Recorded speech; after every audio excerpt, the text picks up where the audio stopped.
as you can see, sunlight is the ultimate source of light or any form of energy. Okay, so the sunlight is taken in by the plants, okay, in the process called photosynthesis, okay, and then that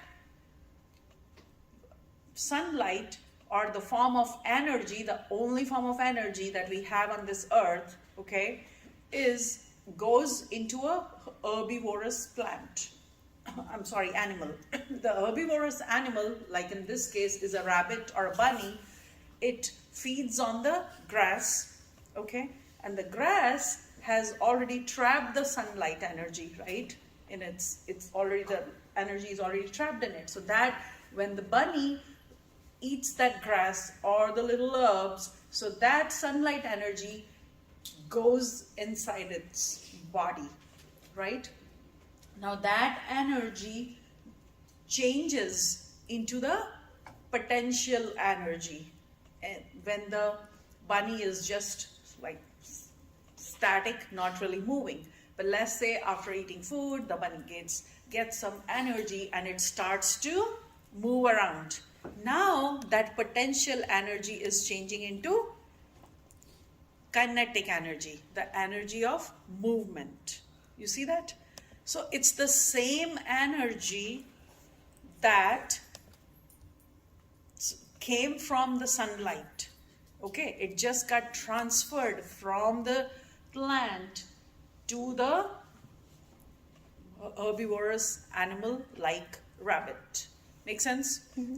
Now, this herbivorous plants can easily fall prey to a primary consumer or a predator, right? You know, a wolf, a jackal, or maybe a lion, anything you can imagine, any other animal in the forest.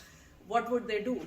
They would eat on smaller animals like deer, right? Like rabbits. So once they have, so what is happening to that energy? That energy now that was stored in the rabbit, now once the bigger animal or the primary consumer,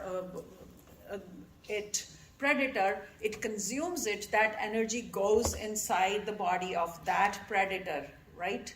Now, that predator now, let's say, it dies, right? Its body is going to decompose, right? In the soil, dirt, right? And then all that energy, all those nutrients become part of the soil, right? When the body decomposes, how the decomposers like bacteria, like fungi, they are going to work on that body, okay, and will finally decompose it. So what is happening? All the materials, all the nutrients, all that energy is now being returned back to the soil, right? Now this soil will be now rich in nutrients, and that will support the growth of these plants. Make sense? So now what happens? That plant, so this is occurring in a cycle. This is all cyclical. You see that? Again, that light energy or that the different energy is returned back to the plant or the tree, right? So this is what we call, this is the flow of energy and the flow of materials throughout the ecosystem. Okay?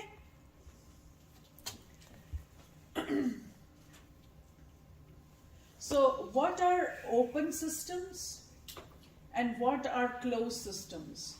So in open systems are those systems that receive the input from the surroundings, and when they produce the outputs, those outputs are going to leave the system. That can happen only in an open system. Okay? But what is a closed system? In a closed system, there will be no exchange of energy or matter with the surroundings. That would be a closed system. Okay? So, when we talk about these feedback loops, these, what are these? Every system can function when it is at equilibrium. Make sense? It will function better when it is in an equilibrium state, meaning, so these feedback loops, they are going to provide equilibrium to the systems.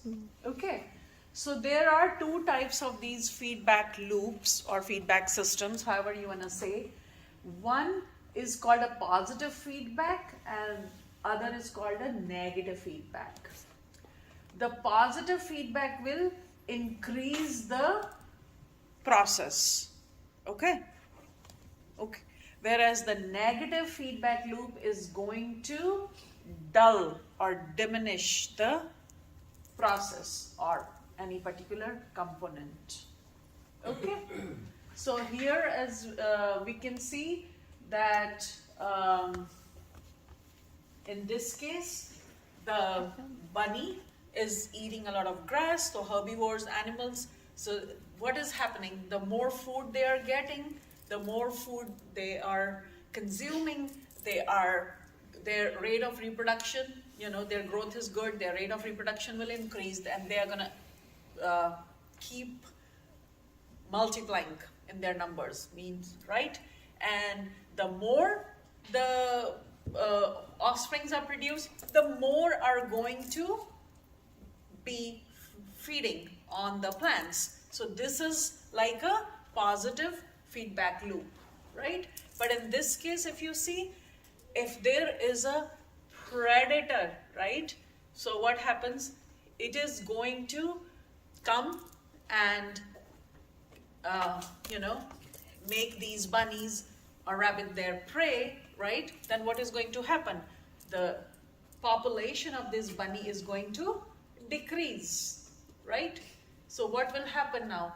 So this is the example of your negative feedback loop. Make sense?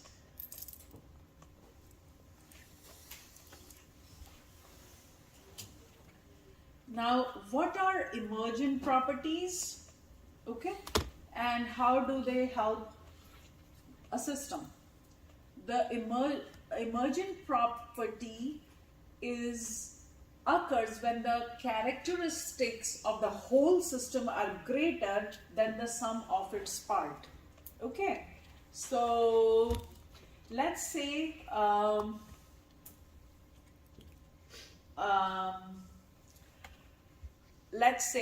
you have to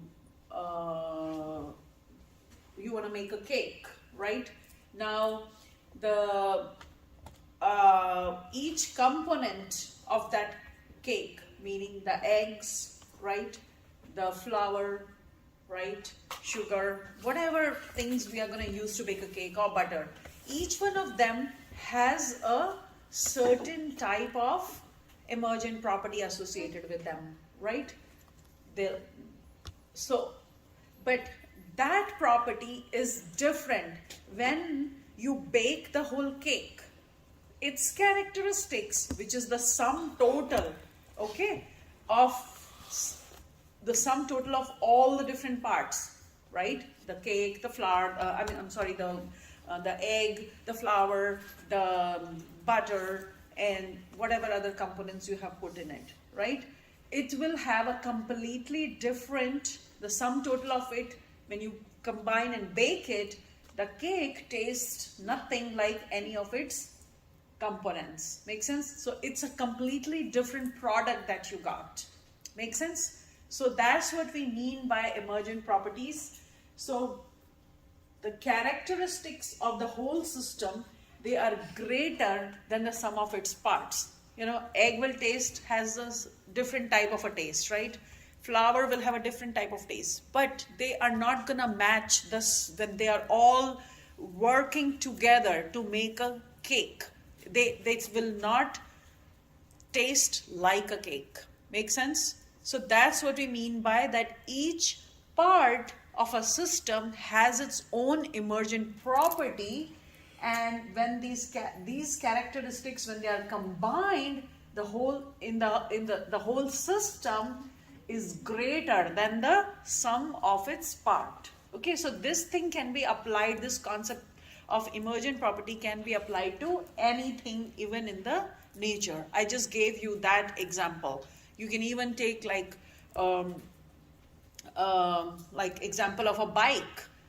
Think about each of its part. It has a wheel, it has a tire, it has a seat, it has a brake or handle, whatever you wanna. Each of those part, if you break it apart, each part has its own emergent property, right? But individually, you cannot ride a bike just by having the seat or by just having the brake or the wheel, right? All these different parts have to be put together in order for you to have a functional bike. Make sense?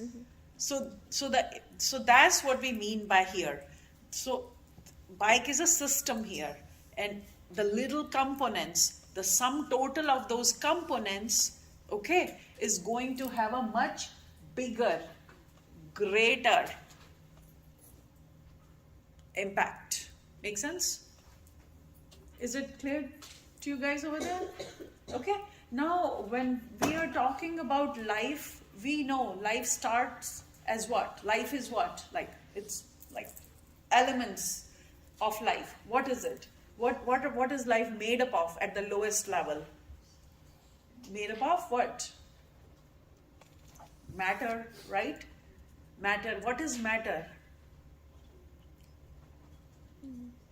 Matter is anything that occupies space and has a mass, right? Weight, certain kind of weight. So in that sense, even matter is there in our non-living components like chairs, tables, computer, they all are matter, right? But when we talk about, we are talking, so matter can exist in these three different states. It can be solid, it can be liquid, and it can be gas. Okay?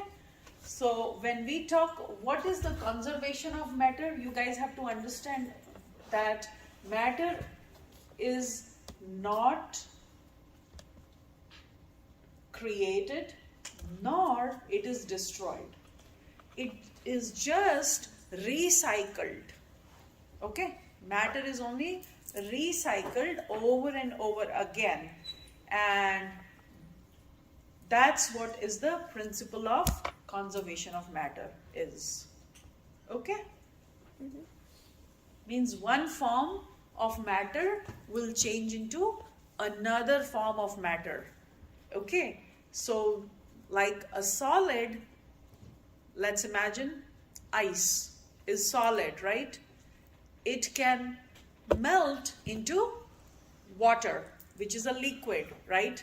Now, if we warm water, what will happen? It's gonna evaporate as a gas, right? Make sense? So now what happened here? Matter, neither we created the ice, neither we created the water, nor we created the gas. It's just going to recycle from one state to another. Make sense? Now, matter consists of elements like carbon, hydrogen, nitrogen, phosphorus, oxygen, okay? And what are elements? If you look at the periodic table, let me see if we have a periodic table here. No. Okay, so in the periodic table, as you know, you have all these elements, right? What does that mean? These elements, what do you understand by these elements? You see on the periodic table, there is hydrogen, lithium, helium, right? Everything is there, carbon, hydrogen, all these elements are there. So what are these elements? What does it tell you? Is carbon, why is carbon an element and not carbon dioxide? Can you tell me something about it? So carbon is C, right? And carbon dioxide is CO2, right? Do you see something different in here? The oxygen. Yes. So when we are saying carbon, carbon is an element, right? Because carbon cannot be broken down anymore. But when I say carbon dioxide, CO2, then we can clearly see that CO2 is made up of not just carbon, but also oxygen, right? So this is your carbon. This is carbon. You cannot break it down anymore. But if it is carbon dioxide, you can break it down, right, into carbon and two oxygens. Oxygen 1, oxygen 2. Make sense? That's how you get carbon dioxide. So what is carbon dioxide now? Do you know the term? Compound? Okay?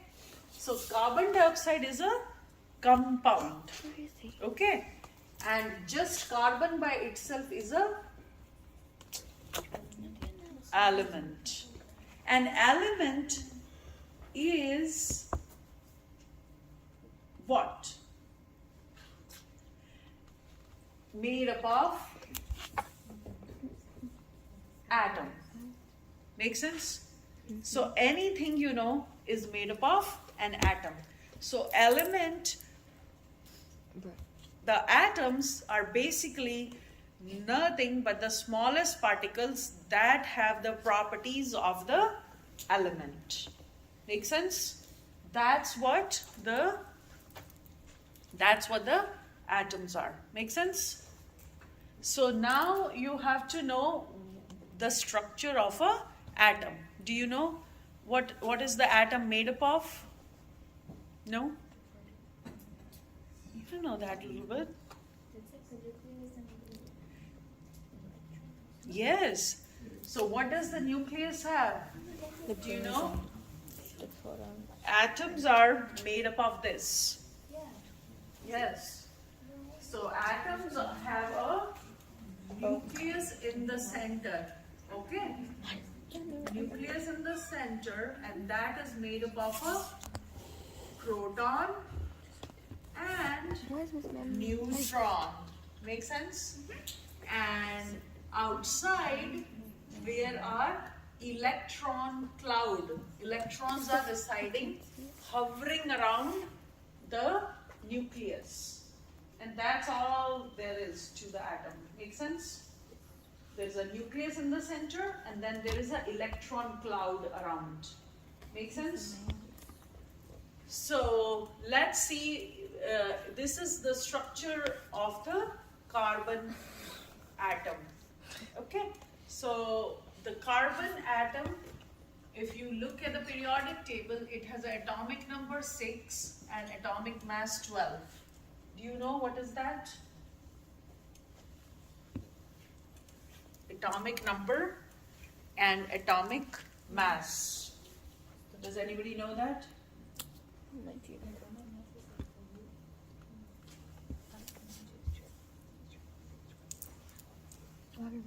So when I say,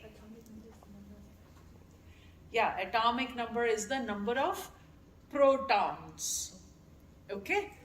So what happens is,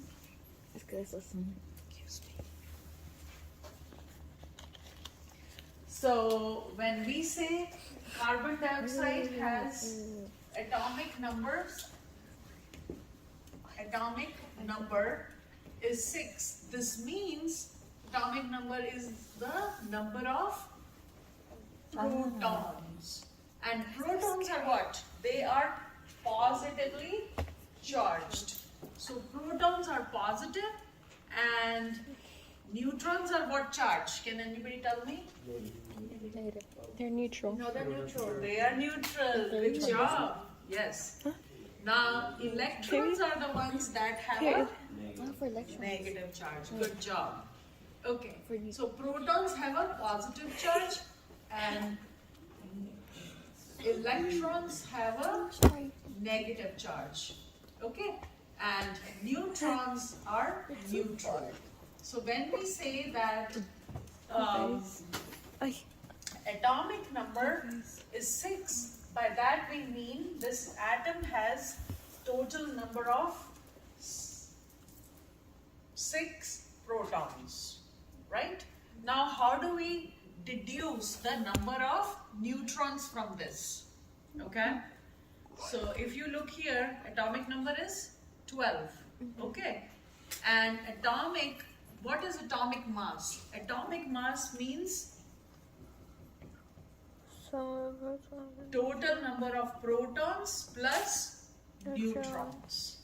Okay, so if in this equation, if we put this atomic mass is 12, okay, and we put how many? Atomic number is 6, right? That means that is the number of protons.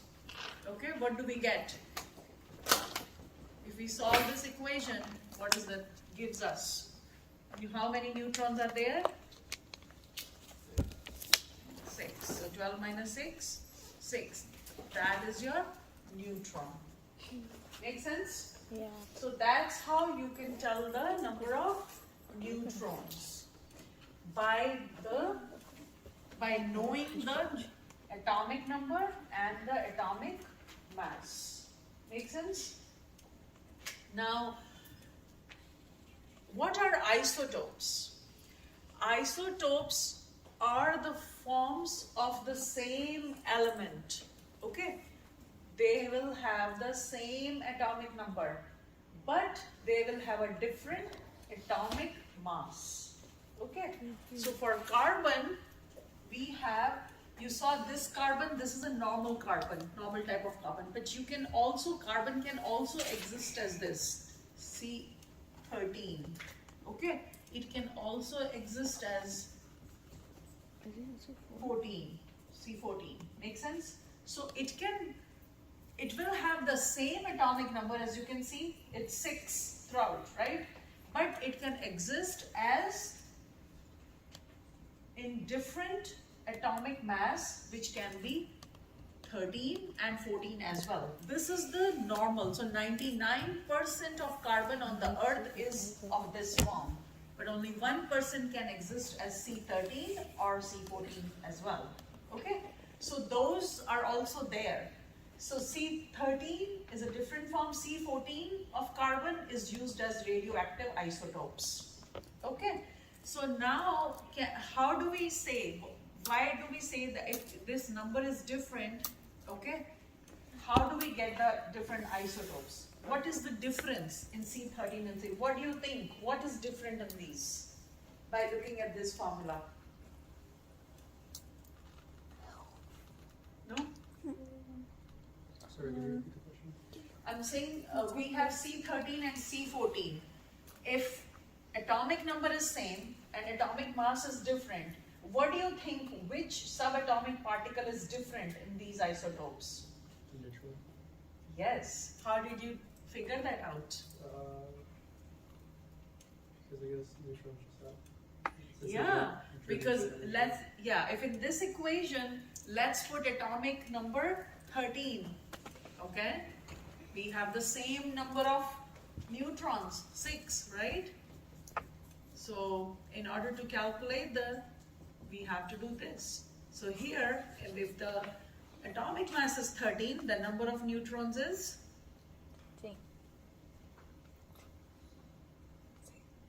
What is this? 13 minus 6? 7. 13 minus 6. Now let's calculate for this. What is the number of neutrons in case of C14? So 14, proton is 6, right? 14 minus 6 is 8. So all these, you see, they differ in the number of neutrons. But all these isotopes, they have a same atomic number, we can see that, but they have a same number of protons, but they have a different number of, what is this? Neutrons. So that's what happens in the isotopes. You have the same number of protons. Okay, now we were talking about protons and neutrons. What about electrons? Do you know that? What about electrons? Electrons are negatively charged. Okay? So, as you know, atom is going to be stable electrically. It has to have a balance of positive as well as the negative charge, right? Only then it can be stable. So if you have 6 number of protons and protons are positively charged, right? Electrons are negatively charged. So in order to balance the atom of carbon, we need to have equal number of electrons. Make sense? Only then the whole atom will be balanced. Okay? So atomic number, we can say yes, is the total number of protons, but that equals to the total number of electrons as well. Make sense? In order to balance the charge of the atom. Make sense? So we'll move on. Yes. So when we are saying electrical charges keep these atoms together, so when the atom is not stable, that means it can form ions. Okay, so we have 2 forms of ions. One is called a cation and other is called a anion. Okay, so what is a cation? Cation is a positively charged ion. Do you know that? Cation is a positively charged ion.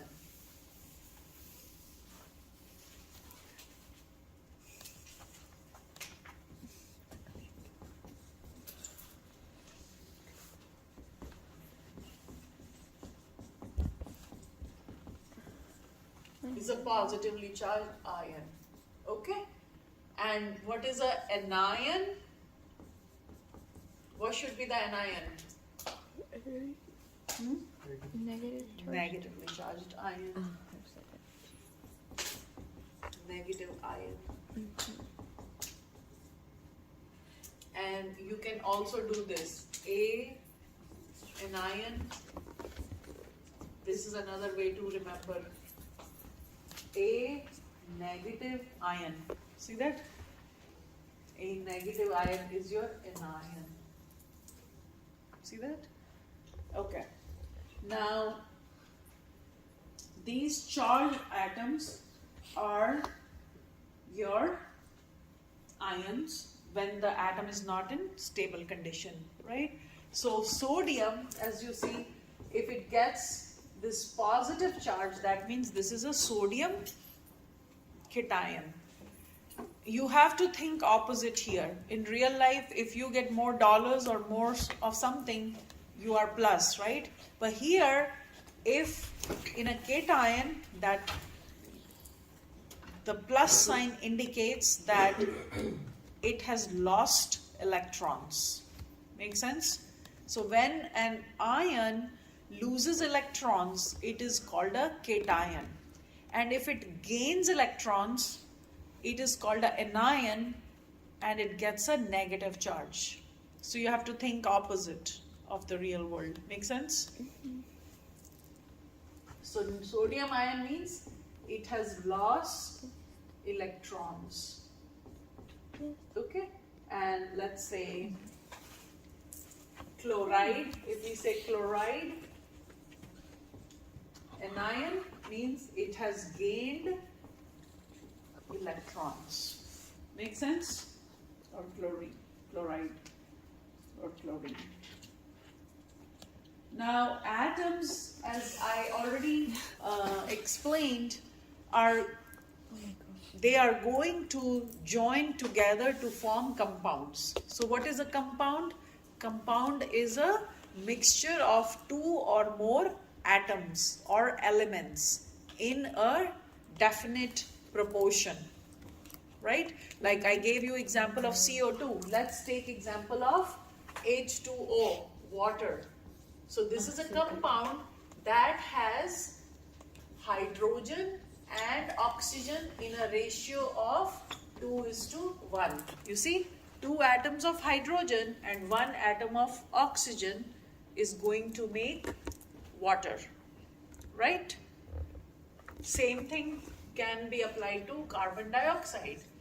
2 atoms of oxygen and 1 atom of carbon is going to make carbon dioxide.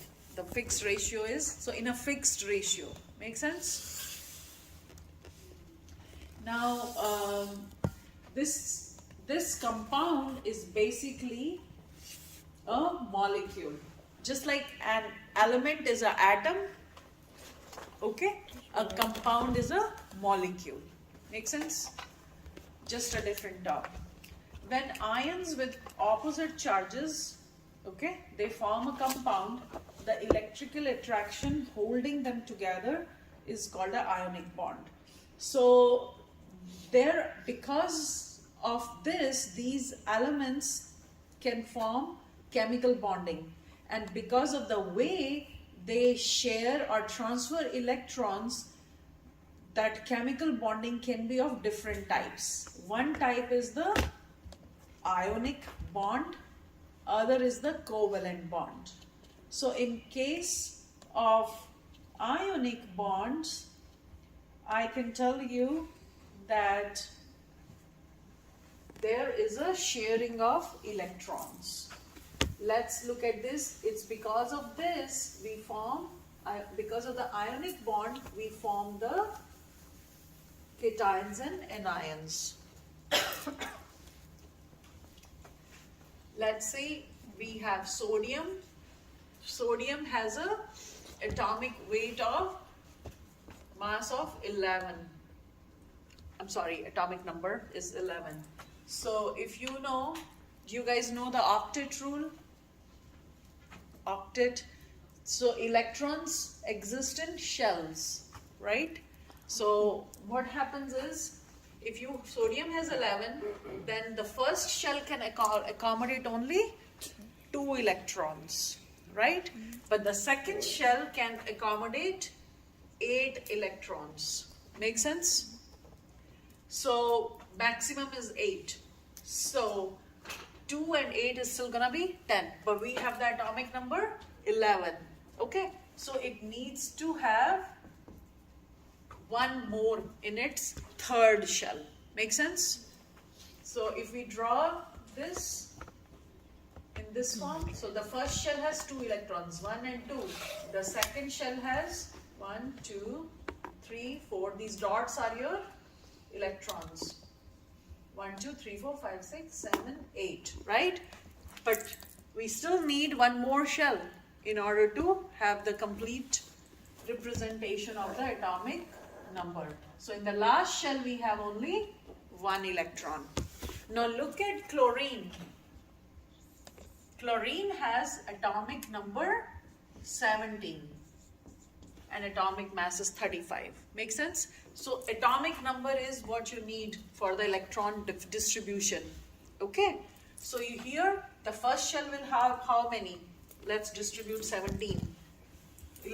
First shell should have how many electrons? First shell can accommodate how many electrons? 2. Always 2, right? The second shell is 8. But we have still 7 more to go because the atomic number is 17, right? So how do we distribute that? We need third shell, right? What will be there in the third shell of chlorine? How many will be there? 7 electrons, right? So let's draw this here now. I'm going to draw it here. So first shell has 2 electrons, right? Second shell has 5, 6, 7, 8 electrons, right? What do we have? How many do we have in the last shell? 1, 2, 3, 4. 4, 5, 6, and 7. Okay, now in order to be stable, how many do we need? How many do we need in the last shell in order for an atom to be stable? Total, how many do we need? 8, right? Only when you have 8 electrons, the atom can be stable, right? So, what is the easiest way to for sodium to become stable? If it takes 7 more and then add to its 1 electron in the last shell, it becomes stable, right? Or is it better to donate this 1 electron and then it already has 8 in its second shell, right? So what will work better? Just add it to Donating its 1 electron in the last shell to chlorine, or getting 7 more electrons to become 8 in the last shell? What will work better for sodium? What do you guys say? If they donate it when they both become stable. There you go. This is your answer, yes? Now, chlorine has only 1 less than 8 to become stable, right? So it is much easier for sodium to give its 1 electron to the chlorine, donate its electron, transfer its electron to chlorine. So that way what is happening? Chlorine gets its extra 1 and it becomes 8, okay?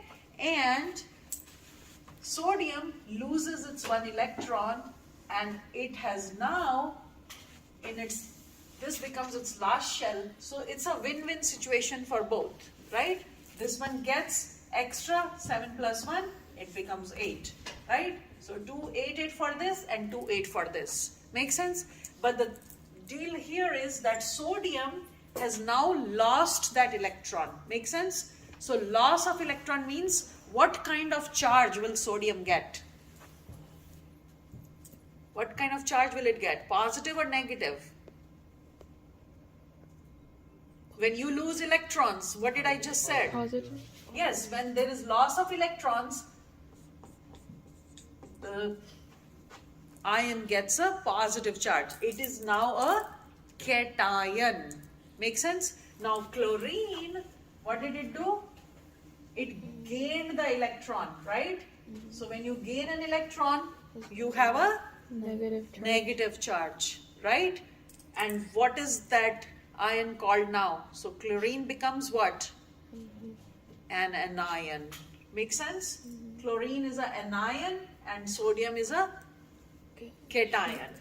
But what is happening here now is that sodium and chlorine, they both have combined now, and it is going to form, this equation is sodium ion plus chlorine ion is going to form sodium chloride, which is a salt.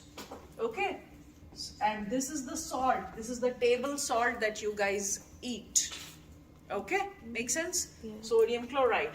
So this type of bond is called ionic bond because during the bonding, the donation of the electrons and the receiving of the electrons, meaning the gain of the electrons, results in the formation of these ions. That's why it's called an ionic bond.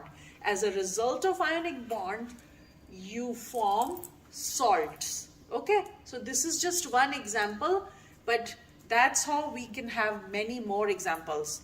Another example that I can say is of magnesium chloride. Okay, here also magnesium chloride is a salt too. Chlorine will be the anion. Okay, because it has a good tendency of receiving the electrons. Make sense? Whereas magnesium, just like sodium, will lose its electron. Okay, so that's how we can see how chemical bonding occurs, and the bond that resulted here is called a ionic bond. But then there is different type of bonding, and that is called covalent bonding. Okay, so in case of covalent bonding, co means you are sharing. Here what was happening? It was transferring or donating the electrons. In case of covalent bonding, what happens is, co means share. The valent means what? The last shell or the last electron. Okay, so this is a valent shell, and this will be the valent electrons. Whatever electrons are present in the last shell, they are called valent. Okay, so in case of covalent bonding, there will be sharing of the electrons. Make sense? Sharing electrons. Make sense? So when we talk about when we talk about hydrogen, you know, hydrogen has only one electron. Okay, so in order to be stable, you need what in the first shell? How many electrons do you need? 2.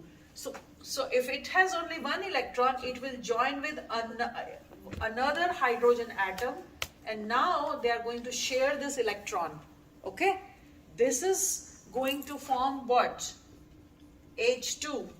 Okay, so in order to, now this has, hydrogen has 1, it adds 1 more. Now this hydrogen has electron 1 and electron 2. Same thing for this hydrogen atom, it has electron 1 and electron 2. So they both, it's a win-win situation. They are sharing that electron pair, and they both have the best of the world, right? They both have now 2 electrons, and now it's stable. Make sense? So H2 is stable. Make sense? Now let's talk about oxygen. Oxygen has 8 electrons. Okay? So in the outermost shell in oxygen, you have, if its atomic number is 8, so oxygen will have how many? 2 in the first shell and 6 in the outer one, right? So how will you distribute them? 6, 1, 2, 3, 4, 5, 6. This is one oxygen. So how many does it need in order to become stable if it has 6 in the last shell?